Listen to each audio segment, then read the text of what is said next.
चलिए, magnetic torque करना था, है ना? ठीक है, तो इस पर आ रहे हैं और इसको तेजी से करते हैं। लिखो, torque on a current carrying loop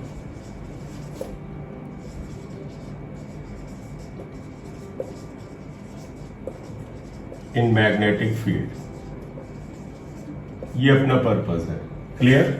अच्छा, थोड़ा सा आइडिया सोचोगे, मैं चाहूंगा तुम खुद ही थोड़ा सोच के बताओ कि टॉर्क का मुद्दा यहाँ आता कैसे है। थोड़ा सा सोचिए, या कोई शेयर करना चाहे तो बताए कि टॉर्क का मुद्दा यहाँ आता क्यों है और कैसे आता है। एक तो इलेक्ट्रिक फील्ड नहीं, शायद मैग्नेटिक फील्ड कहेंगे। चलिए, कोई बात नहीं, वो तो चल जाता है। लेकिन एक्चुअली बात ये है कि टॉर्क क्रिएट हो जाता है, ये सही वर्ड है, कोई इसमें कोई इशू नहीं है।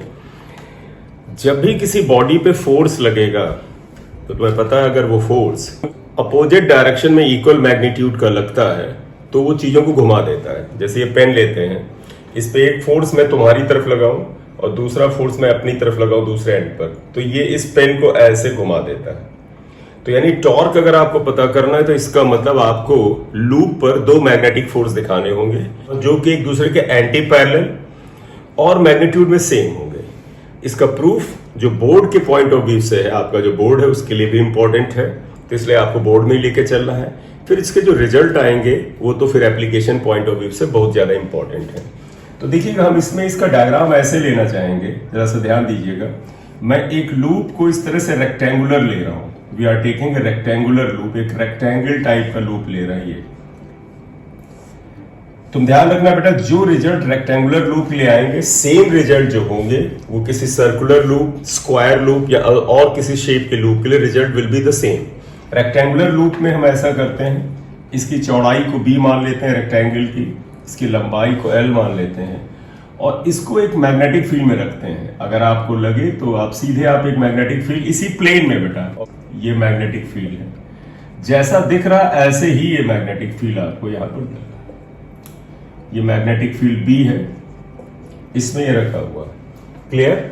इतनी बात क्लियर है बेटा आपको?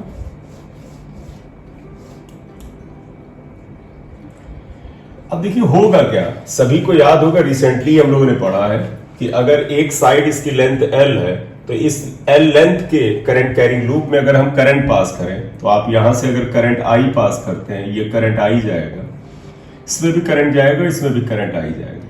तो अगर आप गौर से देखें, थोड़ा सा लेवलिंग करें बेटा, तो P Q R S, ये हमने करंट कैरिंग लूप ले लिया।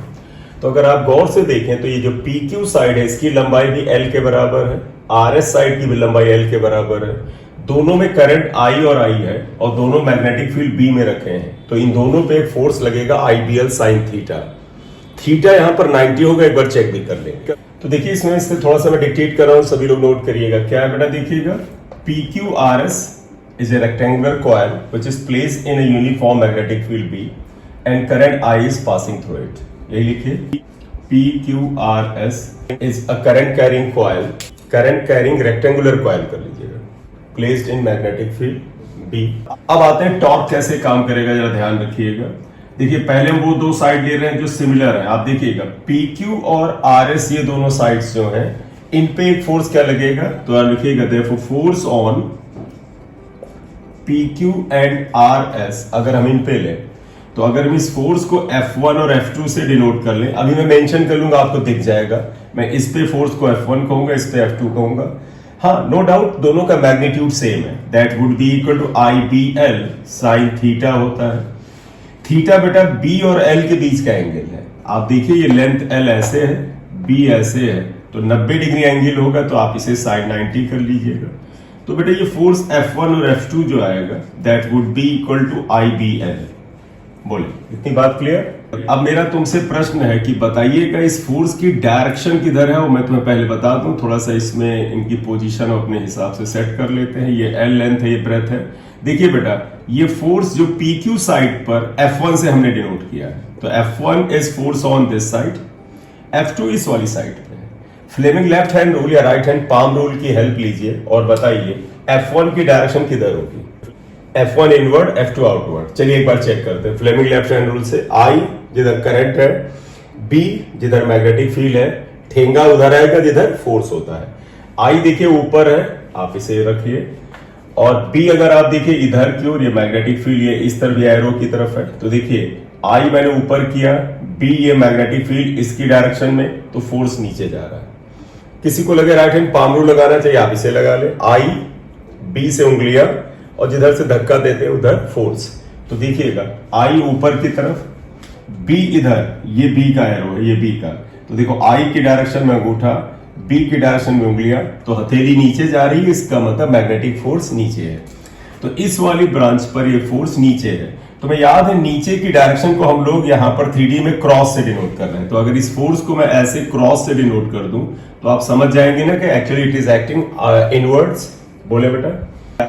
और अगर आप फ्लेमिंग लेफ्ट हैंड रूल या राइट हैंड पाम रूल से बेटा जरा आरएस पे फोर्स चेक कर लीजिएगा, तो आप देखिएगा I is downward, magnetic field इधर है, तो ये फोर्स बाहर आएगा। और ये फोर्स बाहर आएगा तो आप इसकी डायरेक्शन को डॉट से लिखेंगे, तो पता जो वेक्टर आउटवर्ड होता है that is denoted by dot, तो ये F2 आ जाएगा, ये F2 आएगा। तो यहां पर आप यही बात लिख देंगे by Fleming's left hand rule.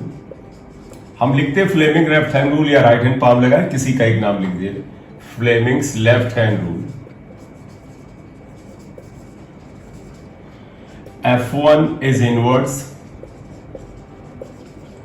and F2 outwards। ये बेटा आउटवर्ड्स होता है। अब एक चीज देखिएगा, यहां पर देखिएगा, आप क्या कह सकते हैं कि ये वाली साइड है, ये इससे फोर्स नीचे लग रहा है, तो आप इस बुक का, हालांकि ये बेटा रेक्टेंगल नहीं है, ये रेक्टेंगुलर प्लेट है, ये फ्रेम की बात होती है, सिर्फ ये बाहर बाहर तार होना चाहिए। तो आप मानिए ये एक बाहर तार है, एक ये है, एक ये। इस वाले एंड पे फोर्स नीचे लग रहा है इस तरह से, इस वाले एंड पे फोर्स बाहर की ओर लग रहा है, तो ये बाहर जाएगा और ये अंदर जाएगा, तो इसका तो ये सिस्टम को ऐसे घुमाने की कोशिश करेगा। बोलिए क्लियर है ये बात? ठीक है, लेकिन अब तुम्हारे मन में एक और बात आएगी कि सर ये जो QR साइड है और जो दूसरी साइड ये है, ये वाली साइड PS, इसके बारे में भी बात कर लेनी चाहिए क्योंकि इस पे भी फोर्स लगेगा। एक प्रिकॉशन है, तो मैं बता दूं, आप PS की साइड को B के बराबर ही लीजिएगा। ये जो बीच का गैप है नेग्लिजिबल रखा जाता है, वास्तव में मतलब ये जो तार है जिनमें करंट भेजा वो बिल्कुल ऐसे आसपास रखते हैं, तो ये लेंथ और ये लेंथ सेम है। तो अब जरा मैं तुमसे कहूं कि फोर्स ऑन QR क्या होगा।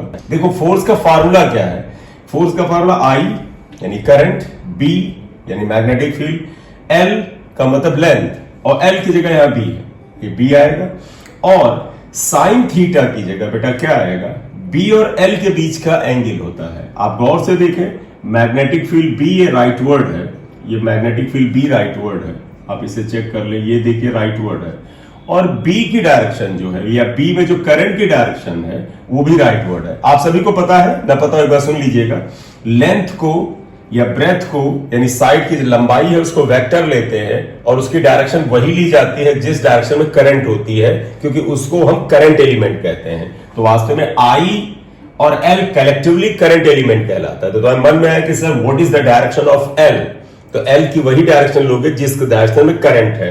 जैसे ये इस वाली साइड की लेंथ की डायरेक्शन क्या है, तो आप कहोगे P से Q, यहां पर लेंथ की डायरेक्शन क्या है, R से S होगा। तो अगर हम लिखें similarly force on QR and PS, अगर हम इन्हें FQR और FPS लिखते हैं तो वो बेटा आ जाएगा IB, L की जगह बेटा यहां पर क्या, ये लंबाई यानी स्मॉल b, और साइन 0 आएगा, why 0, because B and small b are parallel. तो ये फोर्स जो हो जाएगा FQR FPS that would be equal to 0, यानी इन दोनों साइड पे फोर्स नहीं लगेगा।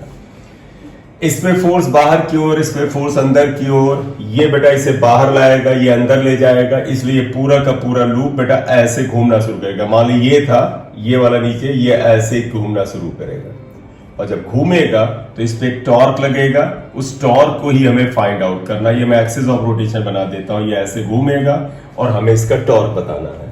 बोले इतनी बात क्लियर?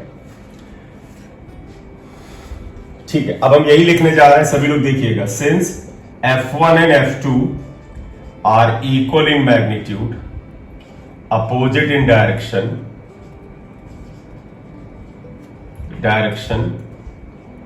देखो बेटा F1 F2 equal in magnitude है, ये अपोजिट इन डायरेक्शन तुम्हें दिख ही रहा है, और then line of action is different, क्योंकि अपोजिट नेचर के दो इक्वल फोर्स अगर एक ही बॉडी पे काम करे तो कैंसिल करते हैं, लेकिन अलग अलग पॉइंट पे काम करे तो कैंसिल नहीं करते हैं। And they act at different points, therefore torque, इनके ऊपर एक टॉर्क लगेगा, एंड टॉर्क इक्वल टू बेटा फार्मूला बड़ा सिंपल सा है, फोर्स इनटू परपेंडिकुलर डिस्प्लेसमेंट।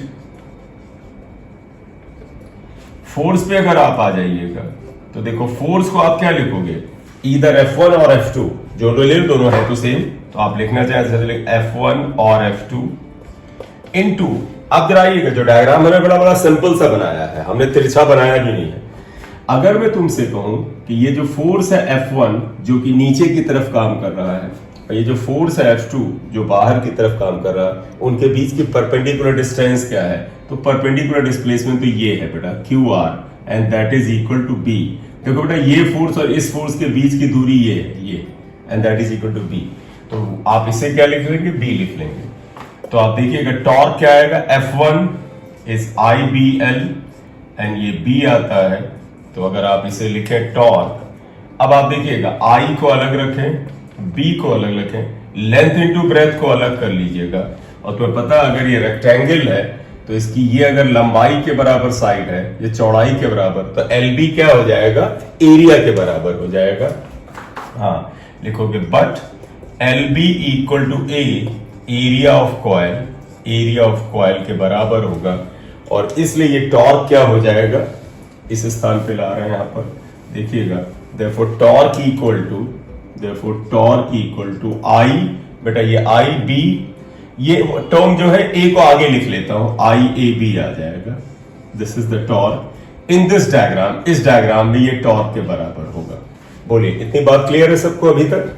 तो आप इतना नोट करो, फिर इसमें और जो पॉइंट है उनको इंट्रोड्यूस करते हैं। अभी हमने सिंपल लूप लिया है, अब हम इसको क्या करेंगे, कॉइल लेकर के चलेंगे। अगर instead of a single wire loop we are having a coil of n turn, तो आप यहां लिख सकते हैं for coil of n turns की कॉइल के लिए ये टॉर्क इक्वल टू हो जाएगा NIAB, ये इसके बराबर, क्योंकि बेटा समझिएगा n से मल्टीप्लाई हो जाएगा, यहां पर NIAB आ जाएगा इक्वेशन 2। और अब इसके बाद थोड़ा सा यहां पर एक टर्म और ला रहे हैं, उसके लिए अलर्ट रहिएगा। लिखते हैं इफ, देखिएगा बेटा if theta is angle between A and B, अब आप इसे बताइएगा A इज व्हाट बेटा, area vector, A area vector है, और B क्या है बेटा, मैग्नेटिक फील्ड है। आप बता सकते हो ये कॉइल जैसे रखी इसी व्हाइट बोर्ड में रखी बेटा, ये कॉइल ऐसे इसी प्लेन में जैसे मेरी हथेली रखी है ऐसे रखी है, तो पता है ये कॉइल अगर एज इट इज ऐसे रखी है तो इसका एरिया वेक्टर आउटवर्ड नॉर्मल होता है, तो बेटा इसका एरिया वेक्टर ऐसे बाहर की तरफ नॉर्मल है। और मैग्नेटिक फील्ड देखो हमने ये ले रखा है, ये मैग्नेटिक फील्ड है, ये मैग्नेटिक फील्ड, तो इस डायग्राम में area vector is outward normal, magnetic field is along this arrow, तो थीटा एंगल जो है वो 90 था। लेकिन अगर मैं यहां पर ले रहा हूं, फिर से आप देखिएगा जरा सा, यहां पर कोशिश करिएगा उसको रिलेट करने की। देखिएगा अगर मैं तुमसे ये कहता हूं, देखो ये कॉइल अभी ऐसे ही है, इसका एरिया वेक्टर ये बाहर, मैग्नेटिक फील्ड ऐसे 90। अब जरा अलर्ट रहिएगा जरा, देखो बेटा अगर मैं इसको हल्का सा ऐसे घुमा रहा हूं, ये मैंने ऐसे घुमाया, अब देखो बेटा इसका एरिया वेक्टर ये इधर आ गया और मैग्नेटिक फील्ड ऐसे ही है, या चलिए ऐसे घुमाया थोड़ा सा ज्यादा तो समझ, ऐसे देखो बेटा एरिया वेक्टर ये आया और मैग्नेटिक फील्ड यूं था, तो मैग्नेटिक फील्ड ऐसे, एरिया वेक्टर ऐसे आएगा, ये इसके बीच का एंगल होगा। इवन फिर से वो सोचिएगा, अगर मैं कॉइल को घुमा के इस तरह से कर दूं तो एरिया वेक्टर भी इधर और मैग्नेटिक फील्ड भी इधर, तो अब इनके बीच का एंगल क्या हो जाएगा, 90 हो जाएगा। बोले इतनी बात के लिए, सॉरी 0 हो जाएगा।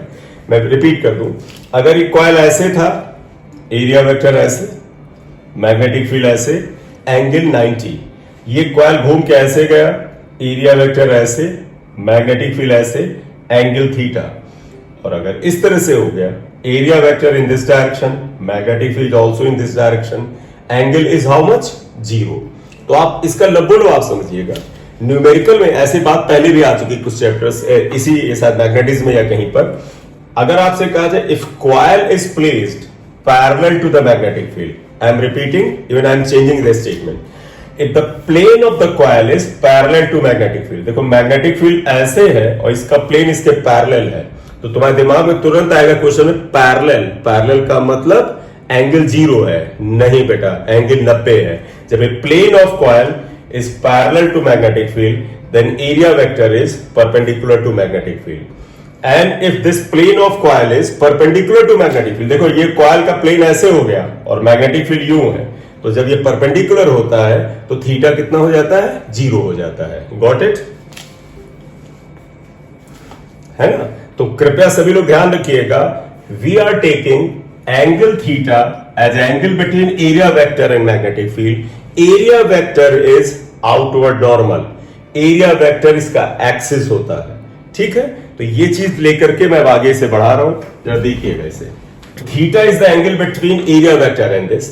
आप आइएगा, मैं चाहता हूं 11th के लॉजिक पे जाइए। A is area vector, B is magnetic field, both are vector quantities, इन दोनों के बीच का एंगल थीटा है। और जरा ध्यान से देखिएगा, राइट साइड में एरिया वेक्टर है, एक vector quantity, magnetic field vector quantity, इन दोनों के मल्टीप्लाई करने से टॉर्क मिला, torque is also vector quantity. दो वेक्टर के मल्टीप्लीकेशन से वेक्टर मिलता है तो ये वेक्टर प्रोडक्ट होता है। वेक्टर प्रोडक्ट का मतलब क्रॉस प्रोडक्ट होता है, और क्रॉस प्रोडक्ट के केस में ये फार्मूला जो हो जाता है साइन थीटा में आता है। बोलिए इतनी बात हम लोग लिखकर आगे चल सकते हैं। एक बार मैं फिर रिपीट कर देता हूं और बच्चों के लिए, देखो बेटा, area vector A, magnetic field भी, दोनों वेक्टर क्वांटिटी है, इन दोनों को मल्टीप्लाई करने से जो प्रोडक्ट मिलता है टॉर्क, वो भी वेक्टर है। दो वेक्टर के मल्टीप्लिकेशन से अगर आपको प्रोडक्ट भी वेक्टर मिलता है तो ये क्रॉस प्रोडक्ट होता है, ये वेक्टर प्रोडक्ट होता है। और वेक्टर प्रोडक्ट में तुम्हें याद होगा A cross B equal to A B sine theta होगा। तो इसीलिए मैं यहां पर लिख रहा हूं देयरफॉर टॉर्क इक्वल टू आएगा N I A B sine theta. देखो बेटा, N I A B as it is है और sine theta is the angle between them, ये आ जाता है टॉर्क इस फॉर्म में, और ये एक इंपॉर्टेंट फार्मूला बन जाता है टॉर्क का। इन वेक्टर फॉर्म इसे आप ऐसे लिख सकते हैं। इन वेक्टर फॉर्म अगर आप लिखना चाहें तो टॉर्क इक्वल टू क्या होता है, N I A cross B से आप लिखेंगे। क्यों? क्योंकि थीटा ए और बी के बीच का एंगल है। आप इक्वेशन 2 स्टार लिख सकते हैं या इक्वेशन x3 लिख दीजिए। अब आगे आते हैं, जरा ध्यान दीजिएगा। वेयर, अब एक वर्ड आ रहे हैं जो पहले एक बार चर्चा में थोड़ा सा आया था, कहा था आगे मेन डिटेल में पढ़ेंगे, वो ये है। देखो NIA जो है इसके ऊपर हमें चर्चा करनी है। वेयर NIA इक्वल टू, अब मैं तुमसे प्रश्न जो पूछूंगा आप उनका आंसर करते जाइएगा। N क्या है? N is number of turns in coil, I is what? Current in coil, A is what? Area of coil। ये तीनों टर्म कॉइल की प्रॉपर्टी है। यहां पे गौर से ना, n number of turns, I current in coil, A is area of coil, B external है, B is what? External field applied, theta is what? वो तो ज्योमेट्रिकल फिगर है, वो बताएगा what is the angle between A and B। तो what I mean to से is, in this equation NIA, ये तीन क्वांटिटीज किसको रिप्रेजेंट करती हैं? ये तीनों रिप्रेजेंट करती हैं करंट कैरिंग कॉइल को, करंट कैरिंग लूप को, और इस कलेक्टिव वैल्यू को मैग्नेटिक डायपोल मोमेंट बोला जाता है ऑफ अ कॉइल को। तो इसे क्या बोला जाता है? M, and that is called magnetic dipole moment of the current carrying coil, current carrying coil, right. तो मैग्नेटिक डायपोल मोमेंट ये आता है। हम इसको अभी वापस लाके फिर थोड़ी सी चर्चा करते हैं। तो इसका मतलब ये फार्मूला क्या हो जाएगा, टॉर्क इक्वल टू हो जाएगा mb sine theta, mb sine theta हो जाएगा, इक्वेशन 2 स्टार आएगा। इसीलिए मैंने इस इक्वेशन का x3 किया था, क्योंकि ये फार्मूला जो है ना, ये भी साइन थीटा है, और ये जो mb साइन थीटा ये हमारे लिए ज्यादा महत्वपूर्ण है। अब इन वेक्टर फॉर्म हम ऐसे लिख सकते हैं, in vector form it can be written as torque equal to m cross b, ये m क्रॉस b के बराबर। इक्वेशन x, देखो बेटा, on a current carrying loop और करंट कैरिंग लूप क्या होता है, आप सभी लोग ध्यान से सुनिएगा बात को। करंट कैरिंग लूप अपने आप में एक बार मैग्नेट की तरह काम करता है। क्यों करता है? क्योंकि उसका एक एंड नॉर्थ पोल हो जाता है, एक एंड साउथ पोल हो जाता है। तो बार मैग्नेट जो है, मेरे शब्दों में फिर ध्यान दीजिएगा, बार मैग्नेट को हम मैग्नेटिक डाइपोल कहते हैं। क्यों? क्योंकि अगर ये बार मैग्नेट है तो ये एक मैग्नेट है, डाइपोल, इसमें दो पोलैरिटी है, एक अगर नॉर्थ है तो दूसरा साउथ है। इससे ही मिलता हुआ टर्म हमने इलेक्ट्रिसिटी में पढ़ा था, उसे बोलते थे इलेक्ट्रिक डाइपोल। तो आप याद करो, अगर ये करंट कैरिंग कॉइल एक बार मैग्नेट है, करंट कैरिंग कॉइल में दो पोल है, नॉर्थ पोल और साउथ पोल है, करंट कैरिंग कॉइल एक मैग्नेटिक डाइपोल है, तो मैग्नेटिक डाइपोल पे टॉर्क लगता है mb sin थीटा। सिमिलरली इलेक्ट्रोस्टैट्स में हम लोगों ने पढ़ा था कि इलेक्ट्रिक डाइपोल पर एक टॉर्क लगता था, और पूरा का पूरा एग्जैक्टली देखो बेटा, आप रिलेट कर सकते हैं। m की जगह वहां p होता था, b की जगह e होता था, वो होता था p sin थीटा। और याद करो, p को वहां इलेक्ट्रिक डाइपोल मोमेंट कहते थे, या m को क्या बोलते हैं, मैग्नेटिक डाइपोल मोमेंट। तो वास्तव में मैग्नेटिक डाइपोल मोमेंट वही मतलब रखता है जो electric dipole moment current electrostatics में रखता था। बोलिए, बात क्लियर है? We already know that torque on electric dipole is PE sin theta. तो आप रिलेट करें बेटा, mb sin theta, p sin theta बिल्कुल सिमिलर है। इलेक्ट्रिक फील्ड की जगह मैग्नेटिक फील्ड और इलेक्ट्रिक डायपोल की जगह मैग्नेटिक डायपोल है। इसे हम क्या बोलते थे, इलेक्ट्रिक डायपोल।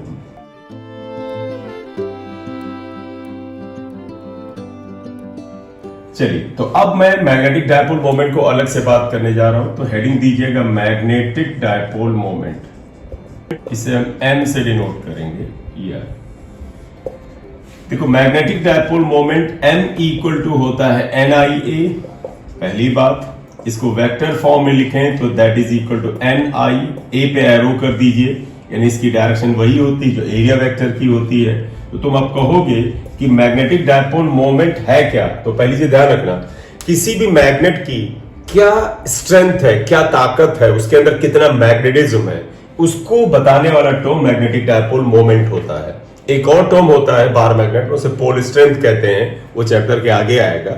लेकिन ध्यान रखिएगा, अगर ये बार मैग्नेट होता और इससे हमने मार्केट से खरीदा होता, तो इसके साथ जो पेपर एक मिला होता तो उस पर लिखा होता कि इसका मैग्नेटिक डायपोल मोमेंट इतना है, पोल स्ट्रेंथ इतना है। तो मैग्नेटिक डायपोल मोमेंट बताता है कि कोई बार मैग्नेट, कोई करंट कैरिंग लूप जो कि बार मैग्नेट की तरह बर्ताव करता है, उसकी कितनी मैग्नेटिक स्ट्रेंथ है, वो कितना मैग्नेटिक पावर, मैग्नेटिक ताकत रखता है, इसके बारे में बताता है। तो magnetic dipole moment tells us about the entire magnetic strength property of that magnetic substance और बार मैग्नेट। वापस आइएगा, अभी हम डायरेक्शन को लेके बात धीरे धीरे आगे ले जाएंगे। पहले हम यूनिट की बात करें। बताओ m का यूनिट क्या होगा? देखो n नंबर ऑफ टर्न्स का कोई यूनिट नहीं है, I एम्पियर मीटर स्क्वायर। तो आप बिल्कुल सही। तो आप देखिएगा यूनिट ऑफ m क्या आ जाएगा, unit of m is ampere metre square. इसलिए डायमेंशनल फार्मूला, अगर आप डायमेंशनल फार्मूला इसका ले लें, एम्पियर का मतलब a, मीटर का मतलब l स्क्वायर, ये आ जाएगा। अब आप देखिएगा बेटा, what is the direction of magnetic dipole moment. अच्छा चलो एक चीज बताओ, इलेक्ट्रिक डायपोल मोमेंट की क्या डायरेक्शन थी? Negative to positive, correct. Electric dipole moment में तो एक चीज रिलेट कराता हूं, जरा ध्यान दीजिएगा। देखो तुम्हें याद है, एक इलेक्ट्रिक डायपोल में ये -q चार्ज था, ये +q चार्ज था, और इलेक्ट्रिक डायपोल मोमेंट ये होता था माइनस से प्लस। और तुम्हें ये भी याद दिलाऊं कि पॉजिटिव चार्ज से इलेक्ट्रिक लाइंस यहां निकलती थी और नेगेटिव चार्ज पे एंटर करके खत्म होती थी। ये इलेक्ट्रिक डायपोल का बर्ताव था। अगर एक मैग्नेटिक डायपोल आते हैं, बार मैग्नेट बनाऊंगा तो बेहतर समझ में आएगा, इसलिए बना रहा हूं। अब आप ऐसा करो बेटा, इस इलेक्ट्रिक डायपोल जिसमें एक चार्ज -q है और ये +q है, इसको हटा के अगर मैं यहां एक बार मैग्नेट ले लेता हूं, ध्यान देना, ये बार मैग्नेट, बार मैग्नेट में एक यहां पर पोल होता है, एक यहां होता है। ये पोल जो है साउथ पोल है और ये पोल नॉर्थ पोल है।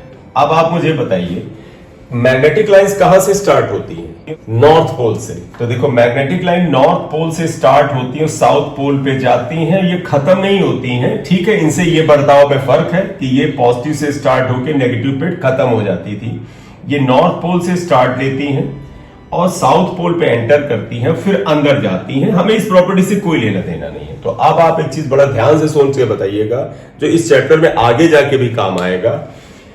अगर इलेक्ट्रिक डायपोल में ये पॉजिटिव चार्ज है और ये नेगेटिव चार्ज है, और पॉजिटिव चार्ज से इलेक्ट्रिक लाइंस निकलती हैं, यहां नॉर्थ पोल से इलेक्ट्रिक लाइंस मैग्नेटिक लाइंस निकलती हैं, यहां नॉर्थ पोल से मैग्नेटिक लाइंस निकलती हैं, तो बताओ बेटा, नॉर्थ पोल को तुम पॉजिटिव पोल की तरह बर्ताव करता हुआ मानोगे कि नेगेटिव की तरह?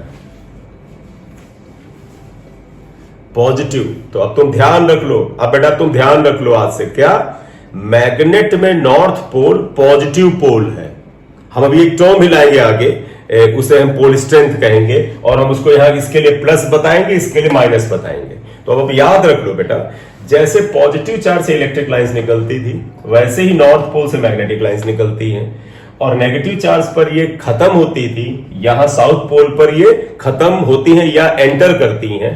इसलिए नॉर्थ पोल को पॉजिटिव पोल और साउथ पोल को नेगेटिव पोल लोगे। तो अब आज से ये याद रख लो sir, south pole is negative pole. वापस आ जाओ फिर, अगर electric dipole moment negative pole से पॉजिटिव पोल है, तो मैग्नेटिक डायपोल मोमेंट भी नेगेटिव पोल से पॉजिटिव पोल यानी साउथ से नॉर्थ होना चाहिए।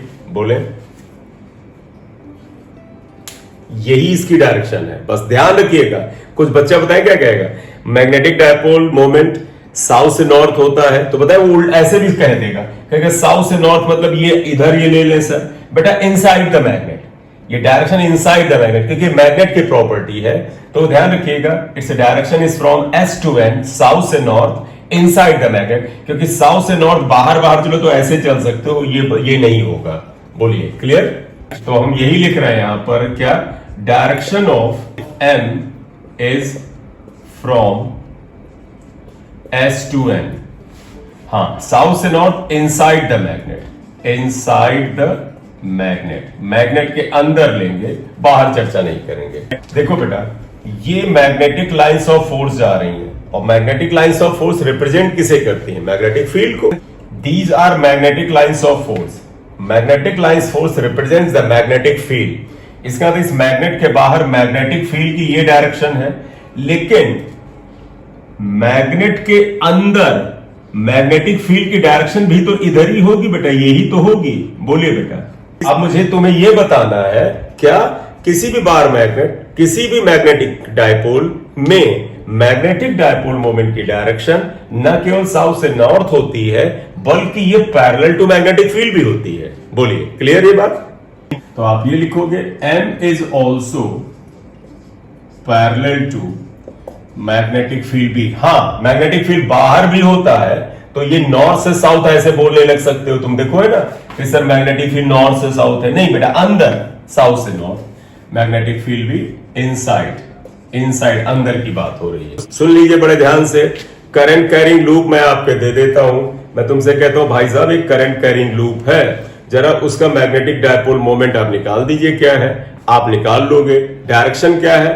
करंट कैरिंग लूप का मैग्नेटिक फील्ड का डायरेक्शन ही मैग्नेटिक डायपोल मोमेंट का डायरेक्शन है। तो मैं एक आध छोटा मोटा तुम्हारे लिए प्रैक्टिस के लिए एक एग्जाम्पल ले रहा हूं, बताइएगा मुझे क्या आएगा। देखिएगा, एग्जाम्पल 1 ले रहा हूं। एक सर्कुलर लूप है, या हम इसे सर्कुलर लूप ही मान लेते हैं, सर्कुलर लूप है, और इसमें करंट IA है, इसका रेडियस R है। इसका बताओ बेटा मैग्नेटिक डायपोल मोमेंट क्या है? इसका मैग्नेटिक डायपोल मोमेंट बताइए क्या होगा। जैसे किसी भी लूप का या कॉइल का मैग्नेटिक डायपोल मोमेंट पूछे, तुम कहते ना सर NIA होता है। n नंबर ऑफ टर्न्स, जब इन्होंने नंबर ऑफ टर्न्स ना दिए हो और लूप बोले, तो इसका मतलब नंबर ऑफ टर्न्स तो 1 हो गया, तो तुम कहोगे कि सर n जो हो गया वो हो गया 1 के बराबर। I तो ये करंट हो गया I। एरिया बेटा, इस सर्किल का एरिया क्या होगा? Pi r square, area is pi r square. तो therefore m equal to I pi r square, ये इसका मैग्नेटिक डायपोल मोमेंट आ गया। बोले क्लियर इतनी बात सबको? अब जरा बेटा अच्छे से बता दो, इसका मैग्नेटिक डायपोल मोमेंट किस डायरेक्शन में होगा? सेंटर पे बताइएगा कि किस डायरेक्शन में होगा, इनवर्ड या आउटवर्ड? आउटवर्ड होगा। कैसे बताया बेटा? जैसे और लोग हैं, जरा ध्यान से सुन। हाँ, राइट हैंड पाम रूल नहीं बेटा, राइट हैंड थंब रूल बताया होगा, मेरा आइडिया शायद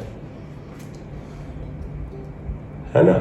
राइट हैंड थंब रूल ये कहता है कि जिधर ये करंट, बेटा देखो बेटा, जब किसी घुमावदार सर्किल में बात की जाए, लूप में बात की जाए, कॉइल में, तो राइट हैंड थंब नाम कैसे रखे जाते हैं उस दिन क्लास में बोला, तो फिर बताएं कि जिस डायरेक्शन में वो क्वांटिटी जिसकी डायरेक्शन बतानी है जाती है उसी का नाम दिया जाता है। तो जिधर ठेंगा होता है उधर ही एम या बी होता है, तो उसी हिसाब से राइट हैंड थंब रूल कहते हैं। वो क्या कहता है, जिधर करंट जा रही उधर दाहिने हाथ की उंगलियों को घुमाइए तो ठेंगा will be in the direction of magnetic field, and magnetic field की डायरेक्शन एम की डायरेक्शन सेम है, तो दैट इज आउटवर्ड्स। तो अगर मैं यहां मैग्नेटिक डायपोल मोमेंट बनाऊं तो दैट इज आउटवर्ड ही आ जाएगा।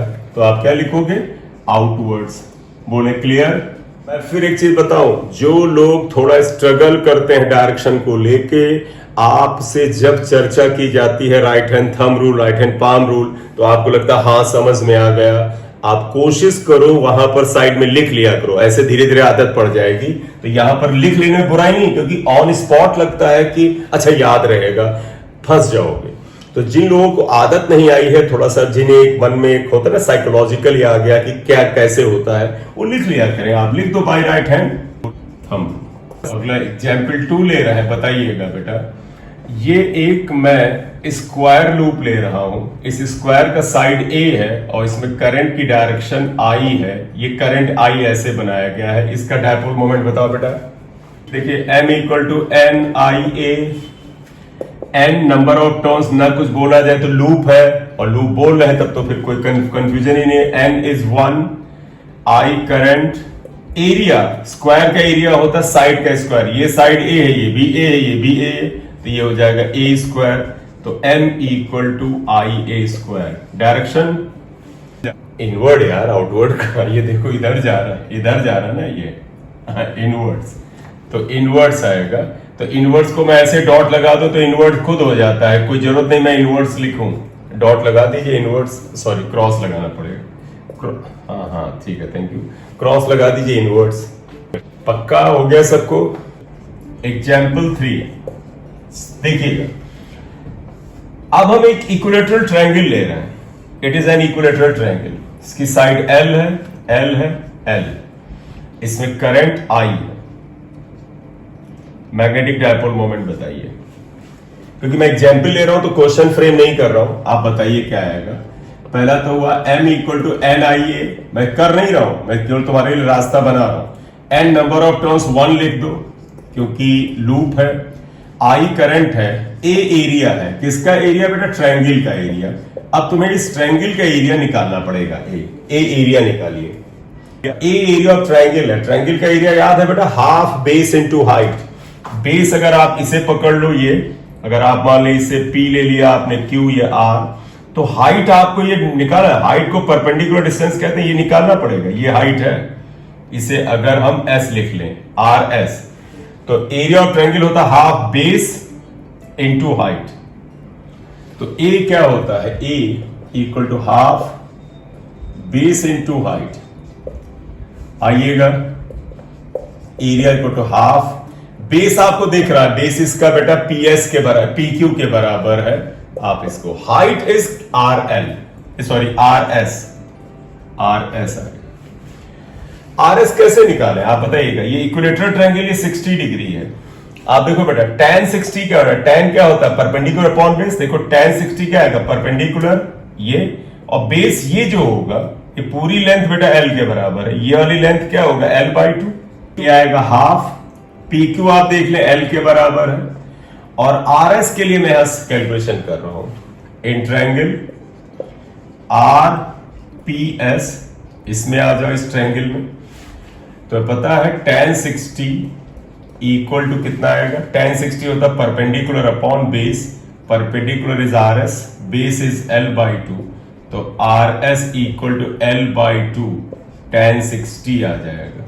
यह तो RS इक्वल टू बेटा L/2 tan 60 is how much बेटा? √3 होता है ना शायद, √3 आ गया बेटा। आप देखो PQ हमें L रख लिया, RS इज दिस L/2 √3। तो एरिया क्या आ रहा बेटा? L स्क्वायर √3/4 आ रहा। क्या बेटा? वो लोग चेक करके बताएं। ठीक है, तो एरिया बेटा ये आ गया तो magnetic dipole moment m equal to I और area is l square root 3/4। तो आप आ जाइएगा रूट 3/4 आई एल स्क्वायर। और ये क्वेश्चन है बेटा, आपको इसी डेटा में इसी l और i के फॉर्म में न्यूमेरिकली मिल जाएगा। बोलो बच्चा, क्लियर हो गया ना?